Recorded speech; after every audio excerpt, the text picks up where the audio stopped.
আসসালামু আলাইকুম। আজকে একটা গুরুত্বপূর্ণ জিনিস দেখাচ্ছি।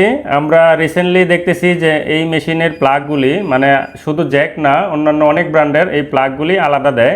তো আলাদা দিলে এখানে একটা জয়েন্ট থাকে, তো এই জয়েন্টটা সঠিকভাবে অনেকে লাগায় না। না লাগানোর পরে এখানে যে তিনটা পিন আছে, এখানেও তিনটা কানেকশন আছে। এই তিনটা কানেকশন যদি এখানে সঠিকভাবে যদি এখানে লাগানো না হয়, তাহলে কি হয়, একটা নিউট্রাল, একটা ফেস, একটা আর্থিংয়ের লাইন নিউট্রালে চলে যায়, নিউট্রালের লাইন আর্থিংয়ে চলে যায়, ফেস আর্থিংয়ে চলে যায়। আর্থিংয়ে চলে গেলে সরাসরি মেশিনে ধরার সাথে সাথে কারেন্ট হয়।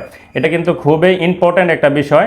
এটা অবশ্যই যারা এই প্লাগের জয়েন্টটা যারা লাগাবেন তারা অবশ্যই এটা খেয়াল করে লাগাবেন, না হলে কিন্তু আপনার সরাসরি আর্থিং হয়ে আপনার বড় ধরনের ক্ষতি হওয়ার সম্ভাবনা আছে। তো সেখান থেকে বাঁচতে হলে কী করতে হবে, এই যে দেখেন একটি প্লাগ, এই প্লাগটি যখন আপনি আলাদাভাবে পাবেন, তারপর এটা একসাথে করবেন। একসাথে করে দেন হচ্ছে যে এখানে দেখেন একটা গ্রুপ আছে, হ্যাঁ, এখানে একটা বিট কাটা আছে, এটার মধ্যে একটা বিট এক্সট্রা দেয়া আছে। তো বিটটা যেটা যেটা পয়েন্ট আছে, এই পয়েন্টটা সহজ করে এভাবে লাগাই দেবেন, লাগাই দিয়ে জামনাটটা এভাবে টাইট দিয়ে দিবেন।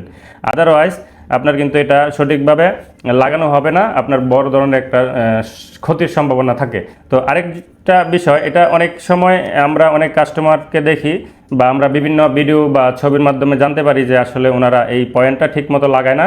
এটা চাইপা ধইরা মানে একটু এক জায়গাটা আরেক জায়গায় লাগাইয়া পরে করে কি জামনাটা টাইট দিয়ে দেয়। টাইট দেওয়ার পরে এই ফেসটা সরাসরি চলে যায় আর্থিংয়ের লাইনে। তো আপনারা এই ভুলটা করবেন না।